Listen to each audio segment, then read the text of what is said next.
जिस तरह से आज सत्र का पहला दिन जो हंगामे की भेंट चढ़ गया, विपक्ष सवाल उठा रहा है। ऑपरेशन सिंदूर की बात की जाए, जबकि आज ऑपरेशन सिंदूर पर ही विपक्ष ने सवाल उठाया, क्या कहेंगे आप? विपक्ष ने सवाल नहीं उठाया, उन्होंने हंगामा ही कराया।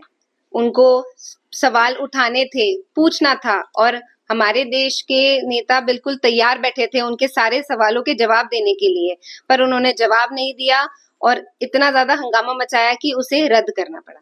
अगर देखा जाए जिस तरह पहलगाम में हमला हुआ, ऑपरेशन सिंदूर एक भारत की बहुत बड़ी उपलब्धि है, मगर विपक्ष पर सवाल उठा रहा है और बार बार स्पष्टीकरण मांग रहा है। विपक्ष हमेशा हमारे राज्य के नेताओं को गिराने की ही बात कर रहे हैं।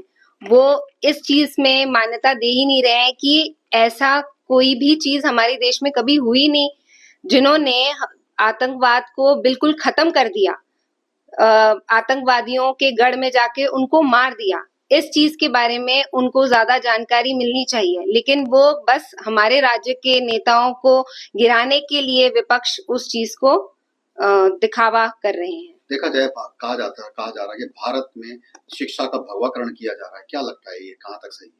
मुझे नहीं लगता कि शिक्षा का भगवाकरण करा जा रहा है। शिक्षा में पहले जैसे अकबर बाबर के बारे में बताया जाता था, अब अगर वो हमें हमारे महाराणा प्रताप जी के बारे में, शिवाजी महाराज के बारे में, भगवत गीता के बारे में अगर कुछ विचारधाराएं हमारे जो यंग जनरेशन है, बच्चे हैं, उनको कुछ सिखाना चाह रहे हैं, तो ये एक अच्छी बात है। इसका भगवाकरण से कोई लेना देना नहीं। आप देश को क्या मैसेज देना चाहेंगे?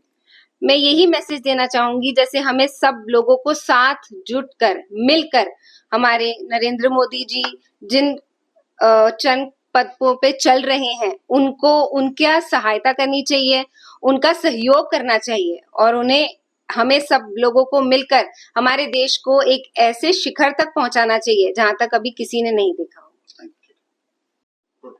जिस तरह से देखा जाए, झांगुर बाबा के नाम बहुत ज्यादा उछा, धर्मांतरण का मामला जो चल रहा है और उत्तर प्रदेश और विदेशों से उसके तार जुड़े निकले हैं, क्या कहेंगे आप? झांगुर बाबा जैसे लोगों को तो सबसे पहले भारत में आने किसने दिया ये पता करना चाहिए। और झांगुर बाबा जो कार्य कर रहे हैं, देखिए हमारा संविधान कहता है, हमारा संविधान यही कहता है कि सारे धर्म एक है। हम सब कुछ मानते हैं कि जब सब एक है तो ये धर्माकरण करने की जरूरत क्या? आप बताना क्या चाहते हैं? तो झांगुर बाबा जो ये जाल फेंक के धर्म परिवर्तन करवा रहे हैं, लालच देके, पैसे देके, धमका डरा के, शायद ये गलत है। शायद नहीं, मैं तो बोलूंगा ये गलत ही है। और हमारी सरकार इतनी सक्षम है कि वो इसके ऊपर कार्यवाही करेगी। ऑलरेडी कार्रवाई चालू हो चुकी है, उनकी जो प्रॉपर्टी थी वो ऑलरेडी तोड़ी जा चुकी है, और इसके ऊपर और सख्त कदम उठा के सरकार जरूर कुछ ना कुछ करे, नियम लेगी, बनाएगी, और इनके ऊपर अपने जो भी सजा है उनको सजा दी जाएगी। बाबा बागेश्वर नाम की, बाबा बागेश्वर की बयान को कैसे देखते हैं? जिस तरह से उन्होंने कहा है कि बड़े लोग जो है वो मतलब हिंदुस्तान के खिलाफ है, हिंदुओं के खिलाफ है। बागेश्वर बाबा की ये खुद की सोच है, उन्होंने जो बोला, उन्होंने अपने विचारधारा प्रकट किए हैं। लेकिन हाँ, मेरे को एक बात बहुत अच्छी लगी, बागेश्वर बाबा ने लंदन जाके जो हनुमान चालीसा करवाई, लोगों को बताया कि हिंदुत्व क्या है, हिंदू धर्म क्या होता है, सनातन धर्म का प्रचार कर रहे हैं, तो मैं उससे बहुत खुश हूँ।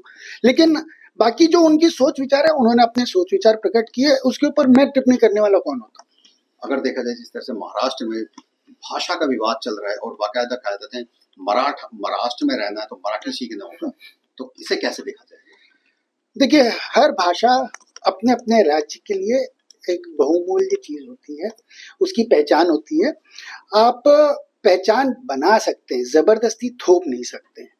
तो आप जबरदस्ती लोगों को बोले कि सीखना जरूरी है या आपको आना जरूरी है, ये तरीका नहीं है। आपको अगर चाहिए कि महाराष्ट्र के अंदर लोगों को मराठी आनी चाहिए, आप जाइए, सिखाइए, अच्छे तरीके से सिखाइए, स्कूल में कंपलसरी कीजिए, लोगों को अच्छे से बताना, ये हर चीज बताना जरूरी है कि ये क्यों आनी चाहिए। जरूरी नहीं है कि मेरे को आते हुए मैं बोल पाऊँ, मैं आज जिस फ्लुएंसी से हिंदी या इंग्लिश बोल सकता हूँ शायद मराठी नहीं बोल पाऊँ, और बोलने में हिचक लगेगी तो शायद बोलना पसंद नहीं करूंगा। तो आप ये चीज बढ़ावा दीजिए लोगों को कि कैसे सिखाएं, कैसे बोले जाए, ना कि जबरदस्ती मारपीट करके उनको थोपी जाए कि आपको मराठी महाराष्ट्र में रहना है तो मराठी ही आनी चाहिए। तो इस तरीके से तो हमको चंडीगढ़ में रहना है तो हमको पंजाबी आनी चाहिए, और हमको अगर साउथ के कोई क्षेत्र में रहना है तो हमको साउथ इंडियन लैंग्वेज आनी चाहिए। तो मतलब हम कितनी लैंग्वेज सीखें?